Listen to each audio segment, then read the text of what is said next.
자, 그 다음에 3. 우리나라의 국가 간 갈등과 해결을 보도록 할게요. 페이지 수로는 110쪽입니다. 1번 독도를 둘러싼 갈등. 1. 일본의 독도 영유권 주장에 대한 얘기가 나오는데요. 일본이 우리나라의 영토인 독도에 대한 영유권을 주장하면서 갈등이 시작되었습니다. 가만히 있는데 걔네가 괜히 자기네 땅이라고 지금 우기고 있는 거죠. 2번 독도는 대한민국의 고유한 영토입니다. 그 역사적 사실을 보시면 삼국시대 신라 장군입니다. 이거를 물어보거든요. 삼국시대 중에 어느 나라의 그 장군이었는가가 그 신라 장군이에요. 신라 장군 이사부가 우상국 울릉도죠. 울릉도를 정벌한 이후 줄곧 우리나라의 영토에 들어와 있었습니다. 근데 1905년 일본은 독도를 강제로 침략해서 자신의 영토인 것처럼 편입을 시키죠. 이때는 뭐 일제강점기 아닙니까? 근데 이제 2차 세계대전에서 패배하고서 이제 연합국 최고사령부에 의해서 독도를 다시 한국에 반환을 하게 됩니다. 그러니까 독도는 자기네 나라 땅이 아닌 거죠. 2번 독도가 우리 땅임을 보여주는 수많은 고지도와 역사책이 있고요. 심지어 과거 일본의 지도나 역사책도 독도를 우리의 영토로 표기하고 있습니다. 일본에 남아있는 그러한 역사서에도 독도를 다 한국의 땅, 조선의 땅이라고 표기를 하고 있는 거죠. 그리고 무엇보다 국제법상으로 우리나라 영토예요. 아니 독도에 지금 한국 군인들 가 있잖아요. 그죠? 한국 군인들이 지키고 있잖아. 일본 군인들이 있지 않잖아요. 일본 자위대가 있지 않잖아요. 그죠? 그러니까 그런 것만 봐도 국제법상으로 일단 한국의 영토에 들어가고 그 다음에 국제적으로도 한국의 영토로 인정을 받고 있는 거죠. 그 다음에 여기 왼쪽에 보시면 독도가 우리나라 영토임을 알려주는 역사적 근거가 하나 나오는데 세종실록 지리지, 이 책을 꼭 기억하세요. 세종실록 지리지에 그 독도가 한국 땅임을 설명하고 있다고 하죠. 그래서 이런 것쯤은 꼭 알고 계시기 바랍니다. 문제에 나오니까. 자, 2번 우리나라와 일본 및 중국과의 갈등입니다. 1번 우리나라와 일본의 갈등, 일본과의 관계, 우호적인 관계를 맺고 있으나 과거사 문제로 불편한 관계에 놓여 있기도 합니다. 그쵸? 한국 사람들 일본에 관광 많이 가잖아요. 일본 사람들은 한국에 관광 많이 오고. 그러니까 요즘 지금 시기에 살고 있는 사람들은 자기네들끼리는 뭐 서로 이제 관계가 뭐 엄청나게 막 싫어하고 미워하고 막 이런 거보다는 이제 과거사 문제, 과거에 있었던 것들, 여기 뒤에서 살펴보겠지만 그러한 문제들에 대해서 일본이 이제 확실한 사과나 아니면 배상이나 보상을 제대로 하지 않으니까 이제 문제가 생기는 거죠. 2번 역사교과서 왜곡 문제, 그리고 야스쿠니 심사 참배 문제. 야스쿠니 심사 참배하는 건 왜 문제가 있어요? 그 야스쿠니 신사가 누구를 모셔둔 거예요? 그 전범들, 그 전쟁 범죄자들 모아두고서 거기다가 이제 제사 지내는 데가 야스쿠니 신사 아닙니까? 그 전쟁을 일으킨 주범들인데 거기다가 제사를 지내고 있으니까 사람들이 봤을 때는 이해가 안 가는 거죠. 범죄자들한테 제사 올리고 있는 거니까. 이거 문제 있죠. 그 다음에 제일 큰 문제가 일본군 위안부 문제죠. 이거는 얘네들 진짜 사과해야 되죠, 이거. 그 다음에 세계 지도에 동해를 표기하는 문제. 동해도 자꾸 일본의 그 영해인 것처럼 그렇게 자꾸 표기를 해. 얘네들이 정신이 나간 거죠.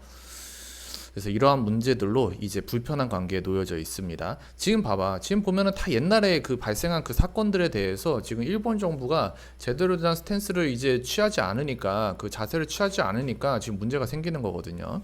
그래서 일본과는 이런 문제가 있고. 2번 우리나라와 중국의 갈등. 중국의 동북공정 나오네요.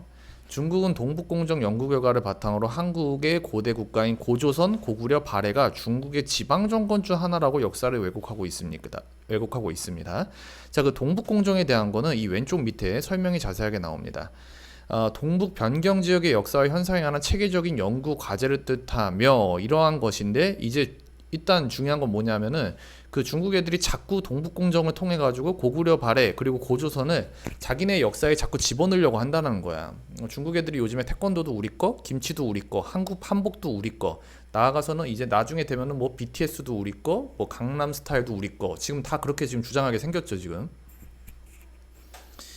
자, 2번 역사적 사실, 고조선 고구려 발해는 우리 한민족의 국가이며 만주는 우리의 활동무대였습니다. 뭐 우리 여태까지 그렇게 다 알고 있고 지금 뭐 나머지 역사 뭐 고고학적으로도 다 그렇게 밝혀지지 않았습니까? 그죠? 이 밖의 갈등, 중국 어선의 불법 조업 문제, 그쵸? 중국 애들이 불법으로 어선 끌고 와가지고 이제 밑에 있는 것부터 해가지고 싹 끌어서 지금 싹 다 씨를 말리고 있죠. 근데 한국에서는 제대로 된 대처를 못 하고 있죠. 와가지고 그냥 경고 방송이나 하고 그냥 가세요 정도만 얘기를 하지. 그러니까 중국 애들이 계속 와가지고 한국 어민들한테 피해를 주는 거 아닙니까? 그래서 이런 문제들이 있습니다.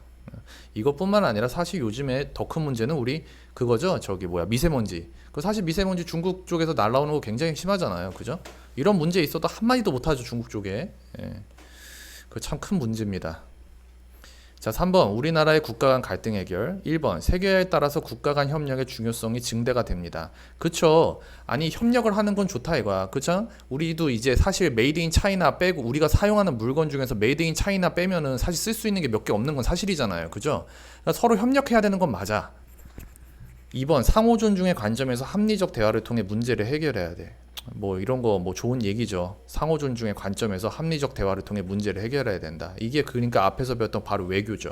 외교를 통해서 이제 문제를 해결해야 되는 거죠. 중국 어선이 넘어오거나 아니면 일본과의 관련된 문제라든가 이런 것도 평화적으로 해결을 해야죠.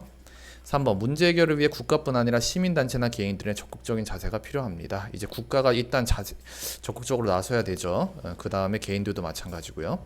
여러분들이 기본적으로 알고 계시고 한 번쯤 들어보셨을 다 내용들이니까 어렵진 않으실 겁니다.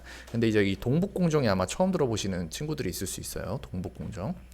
자, 그 다음에 옆에 페이지 보시면 어디 보시냐면요. 이 중간에 중국의 동북공전이란 중국의 국경 안에서 전개된 모든 역사를 중국의 역사로 편입하려는 그러한 연구를 말합니다. 그래서 앞에서 나왔죠? 고조선, 고구려, 발해의 역사까지도 다 이거 원래 중국의 지방 정부였던 거야. 니네 한국이 아니고 그냥 중국의 지방 정부였었던 거야. 라고 얘네가 자꾸 주장을 한단 말이야. 그죠? 자, 중국의 주장과 의도. 중국의 국경 안에서 이루어진 역사는 모두 중국의 역사다. 고조선, 고구려, 발해다 다 중국사로 편입을 시키려고 한다. 그 얼마 전에 그거 저기 무슨 뭐 전시회 있었는데 거기도 그렇게 표시해놨다고 했던데. 그 다음에 우리나라의 통일에 대비하여 동북지역 영토 및 운하의 우위를 차지할 목적. 아무튼 뭐 땅 따먹게 하려고 하는 거죠. 뭐 이런 거 정도만 알아두시면 될 것 같고요. 뭐 그렇게 어렵지 않으니까 이제 강의를 멈추시고 이제 뒤에 문제를 한번 풀어봅시다. 밑에도 한번 풀어보시고요. 이제 강의를 멈추시고 뒤에 문제를 풀어본 다음에 그 다음에 해설 강의를 보시도록 하시면 되겠습니다.